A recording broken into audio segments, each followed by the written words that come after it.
I'm just saying, from this angle, it looks like Mad Hatter is taking an absolute shunting from Mighty Joe Young here. Steve Agwini Ushla, Batman the Animated Series is a timely chapter in the lineage of kids television. This is not only a childhood favourite of mine, it is generally renowned as one of the defining portrayals of Batman in any and all Bat media. I recently bought the entire series and I went through it in about 4-5 days. I had seen a fair chunk of the show when I was younger, but it was a nice treat to see the ones that I hadn't. 102 episodes, whittled down to 10. My favourite 10. Without further ado,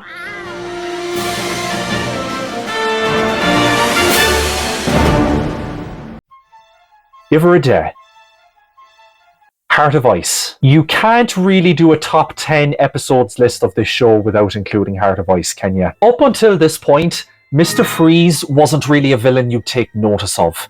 But then, the great Paul Dini wrote this episode and completely reinvented his backstory, motivation and design. The end result became the benchmark for how Mr. Freeze would be portrayed in practically all Batman media after that. And it really is a stunning episode, with Michael and Sarah imbuing Victor Freeze with a suffocated malice befitting of his lost humanity. Think of it, Batman. To never again walk on a summer's day with a hot wind in your face and a warm hand to hold. Oh yes, I'd kill for that. I love this badass moment with the fire hydrant. Batman sneezing is one of the funniest things I've ever heard. It's an episode that illustrates the show's appeal not just to kids, but to adults too. It's dark, it's poetic, typically animated beautifully. It's a game changer of an episode for a reason. You might be wondering why it isn't higher up on the list. Well, it's my list, it's personal preference. The others I'm about to go through just left a bigger impact on me. With that said, onwards. Give her an A. The Laughing Fish. Joker episodes are always a blast. Mark Hamill's voice work is so out of this world amazing. And Laughing Fish is my favourite one. Joker has created a toxin that mutates fish into Joker fish and is gunning for the people refusing to copyright them. That's incredible. Of all the episodes on this list, this is like one of the least deep, but it doesn't need to be. An episode can just be crazy entertaining, fulfilling the purpose of fun. Like, that's enough. I need the hilarity and craziness to be on point, which, it's safe to say... Arr, try me famous Joker fish. Yummy, yum, yum. Yummy, yum, yum. Tasty, tempting, and of course... naturally low in cholesterol. It absolutely is. Chock full of hilarity, fun, and this especially creepy sight. I love the Laughing Fish. I love every Joker episode, but this is the standout for me. Finny and funny and oh so delish. Ever hooked. House and Garden. There's been a couple of episodes in this show involving some of the Rogues Gallery trying to reform. This one is my personal favourite. Poison Ivy is a member of Batman's Rogues Gallery that I've never really taken as much notice of in comparison to others. With the exception of Arkham Knight, there hasn't been much media depicting her in a way that really caught my attention. Until House and Garden. Pamela Isley has settled down with a caring family, but there is also a semi-sentient plant being targeting billionaire bachelors around Gotham, which aligns with her MO. So naturally, all eyes are pointing towards her. She is the subject of scrutiny to Batman and the viewer. But this episode did such a great job at two things regarding how Ivy is portrayed. When Ivy spoke about being locked away in Arkham and the toll it took on her, I look back on what I was and I shudder. Locked away in Arkham with the obsessed and the insane, and me just as lost as any of them. I never thought about having kids before. I can't. Nature's little trade-off for my hyperimmune system. And yet, when I met Stephen's boys, something inside me just melted. I guess there really does come a time when a woman wants something more in her life. At least this woman does. I believe that. When she talks about settling down with a family that loves her, even though she expressly says it must be on her own terms, I think there's more behind that that's rightly left unsaid. That's one thing. It's the most emotionally honest I've ever seen the character be. Secondly, and equally portrayed amazingly, is how much of a deviously sickening threat she truly can be. And it's actually quite disturbing. There are twists regarding the plant creature and her little family life that actually made me go, that is so fucked. But I love it. I love how dark it got. This was the episode that fundamentally had me looking at this character in a whole new light, where both her compassion and villainy were put on full display, making for the most rounded and engaging portrayal of her I have ever seen. It somehow manages to be the scariest she's ever been, but not without eliciting the right amount of sympathy in equal measure. The writing is superb, the twists are well done, the plant creature's voice actor is quite menacing. It made me think twice about a character I never gave as much thought to, and on that alone, this easily belongs on my list. Anyone else want their weeds whacked? If you're shocked. Over the edge. Holy fuck, this episode goes hard. It literally starts out with Commissioner Gordon and the entire GCPD raiding Wayne Manor, chasing Batman and Robin into the Batcave after Batgirl gets knocked off a building by Scarecrow. It is now open season on the Gotham Knights. Aside from the ending, which admittedly felt a bit cop-outy, this episode really is non-stop. It really makes you feel like this is the end of Batman's crusade. And you really feel that irrevocable damage to the relationship between him and Gordon. These devastating circumstances are executed brilliantly. It's one of, if not the most intense episode in the entire show. The action is great, the stakes are tangible, it's paced to perfection. It's an unforgettable watch. Iverche. Perchance to dream. Bruce Wayne has woken up in a new reality where his parents are alive, he's about to marry Selina Kyle, and someone else has taken on the mantle of Batman. One of my favourite things about the writing for this show is there are certain episodes where Bruce Wayne and Batman are depicted in ways that feel so human. I always find it fascinating to have specific stories like these to explore other aspects of his personality, of his overall character. In Perchance to Dream, for a time, it's a reality that he comes to embrace. It's a feeling he comes to enjoy. But something is pulling him back. Something is off. Something is missing. That feeling of basking in what you could have and forgoing every burden and responsibility you should be carrying. It's something that this episode explores quite thoughtfully. It is a fascinating question. Who is Bruce Wayne without Batman? Is Batman the real person? Is Bruce Wayne just the mask he wears? It puts the character under the microscope in ways I haven't really seen before, and I absolutely love that. It all builds up to an ending that satisfyingly justifies everything that preceded it. Another banger from a banging series. Will you do me a favor? It's an odd favor. Would you tell me about my life? Iverkuig. Two-Face. Harvey Dent was an already established presence before this episode came along. He's the district attorney, he's friends with Bruce Wayne, and he goes on dates. This two-parter episode sees him undone with the advent of his other half. Needless to say, it's absolutely breathtaking. The way his dark side is built up, the moments where he loses control of it, and the way he reacts to all of it, it's animated and voice acted so powerfully. One of my favourite moments from this entire show comes early on in part 2 with this dream sequence. Harvey! Why couldn't you save me?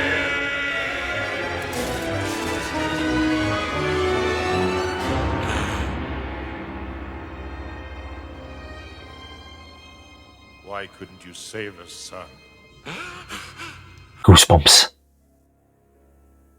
Goosebumps. Seeing Harvey's fall from grace and losing himself to his alternate persona, it's one of the show's most heartbreaking storylines, and the approach taken is sincerely reflective of that. handled with the usual care and maturity this show is renowned for.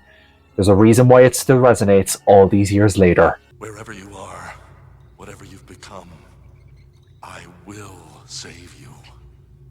I swear. Iver Cahir. Almost got him. Joker, Two-Face, Penguin, Poison Ivy, and Killer Croc playing poker while telling their stories about how they almost killed Batman. An iconic setup with pitch-perfect execution. It's such a unique premise because the villains are just chilling and hanging out. They're not really scheming or plotting something ambitious.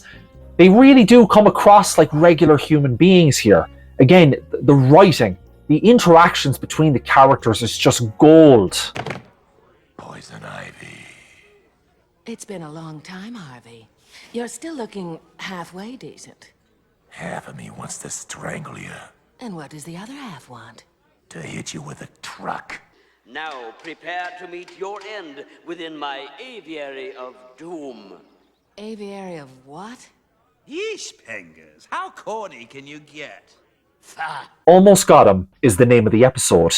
So the stories they each tell needs to fulfill that promise, and they do. Each story is not only entertaining and creative, but they each reflect the individual's brand of villainy, making it feel more involved and more dynamic. Like I said with The Laughing Fish, it's another episode that doesn't require a high magnitude of deep artistry. This setup is enough, and the way it's executed is enough. These characters are amazing, their interactions memorable, their stories are fun, and the payoff is simply excellent. It feels so comfortable at just thriving on such a chill premise. Experimental in the best way possible. It's a fantastic episode. The fact of the matter is we each have an almost gotten Batman story. I know mine's the best, but let's hear yours anyway. Iver 3. Trial. Batman, along with the new DA who has it out for him, is captured by his rogues gallery and is brought to Arkham, where he is put through a trial, with prosecution led by Two-Face, Joker as judge, and other rogues making up the jury. This setup is absolute gold. I'm a sucker for courtroom shit, and what this episode does with that premise is both hilarious and engaging. This episode not only serves as a great vehicle for the villains to delightfully chew up the scenery, but it also serves as part of a meaningful arc for Janet Van Dorn, the new district attorney, who ends up having to defend Batman. Her stance on him really does fundamentally shift throughout, and it's handled very well. Given the setting and circumstances, it really is nicely thought out, and I really loved it. It's perfectly written, it's so much fun, and as soon as it ended, I knew it would crack my top 10. It's easily a highlight. That's all, folks. Iverdo. Mad Love. I didn't actually know until recently that this episode was based on an award-winning one-shot comic by Paul Dini and Bruce Timm, which I have read it, and this episode basically adheres to it beat for beat, and it's all the better for it because holy shit, this episode is amazing. One of the show's biggest accomplishments was the creation of Harley Quinn. She's had a big surge in popularity this past decade thanks to Margot Robbie and the work that she's done in the live-action scene, which, by the way, very, very much looking forward to seeing what Lady Gaga will do in Folie à Deux. But it was this show where it all started for the character. Mad Love is the first time we get to see her backstory as a psychologist working in Arkham, who ends up getting corrupted and manipulated by Joker. In present day, Joker is losing his edge, and Batman knows it. Harley takes a scrapped plan Joker had, and she reworks it in a way that completely makes sense. Like, she actually has Batman dead to rights. But things change when getting Joker's attention becomes a factor. This episode shows us a side of Joker that is so cruel. The extent at which he has brainwashed Harley into loving him, despite the abuse he doles out when she upstages him, it's palpable. That moment when Batman rips apart every single sympathy-seeking tale he has ever told to Harley, that's powerful stuff. There was only one time I ever saw Dad really happy. He took me to the ice show when I was 7. Circus. He said it was the circus. He's got 1,000,000 of them, Harley. That whole scene where Joker goes off on her, eventually knocking her out a window, man, that was hard to watch. The final image and the final line delivery. A murderous, manipulative, irredeemable.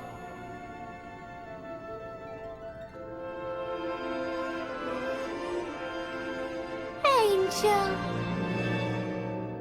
My face was weak with emotion when I last watched this episode.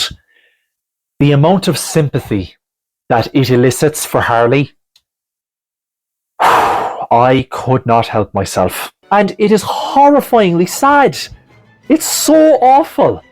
The late Arlene Sorkin brought Harley to life so memorably, and this episode is a testament not just to how ambitiously mature the show can be, but how lasting an impact Harley Quinn has made on Batman fans everywhere. It's easily among the best episodes this entire show has to offer.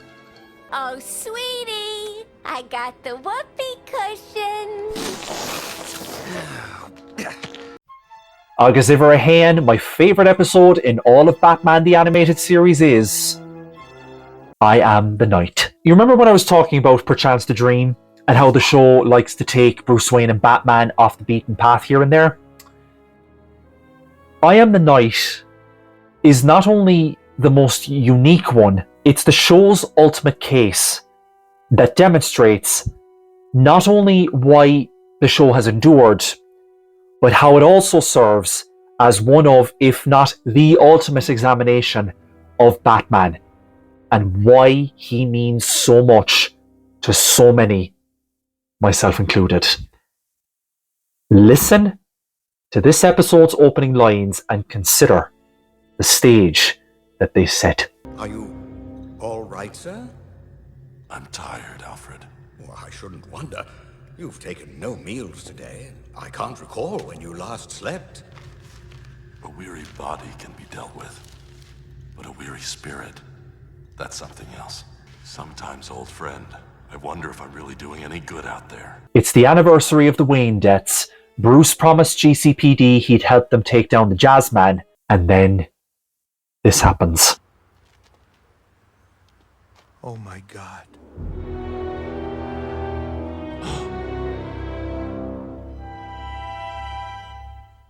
This episode shows us how the night after night repetition of being Batman has taken Bruce's spirit down, resulting in an off night, which then has a knock-on effect where a trusted ally is now knocking on death's door. This episode shows us Batman mentally and spiritually at his lowest, at his most flawed, but it also shows us his fortitude and what steps he can take to claw himself out. The guts of this show, a kid's show, mind ye, to take a character as omnipotently iconic as Batman and to portray him in such a human light, he has never felt more identifiable. He's never felt more engaging. I have never seen him get worn down by his crusade with this kind of focus. His mission to honour his parents, I have never seen it take a toll on him the way it does here. It's such an insightful masterstroke of an episode, the way it fulfills his arc of finding purpose in Batman again. It's a visceral reminder of why this character has resonated with me since the age of 4. 24 years later, stories like I Am the Night are why. I haven't touched on his contribution yet, and now is the perfect time to do so. Kevin Conroy, and what he did for this character, the way that he brought Bruce Wayne and Batman to life, I don't really know what to say. The only thing that I do know is that if you ask me, some of Conroy's best work as this character can be found in I Am the Night. Every year I come here, I wonder if it should be the last time.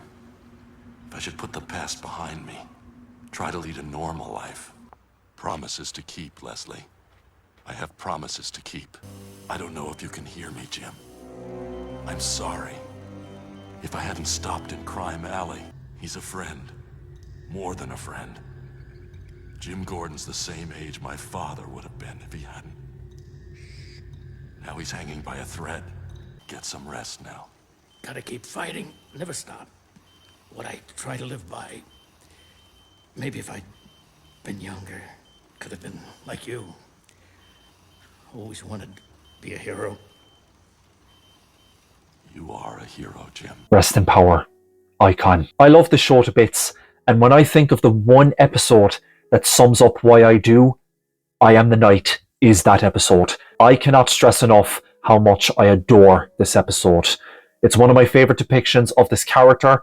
It's an episode ahead of its time with the mental health focus. Having an episode like this in a kids show is just so gutsy, but more importantly, it's just so important. And why? Well, the answer can be found in Batman Begins. Why do we fight? So that we can learn to pick ourselves up. You still haven't given up on me. Never. That's it in a nutshell. Agus sin sin. Míle buíochas, slán live.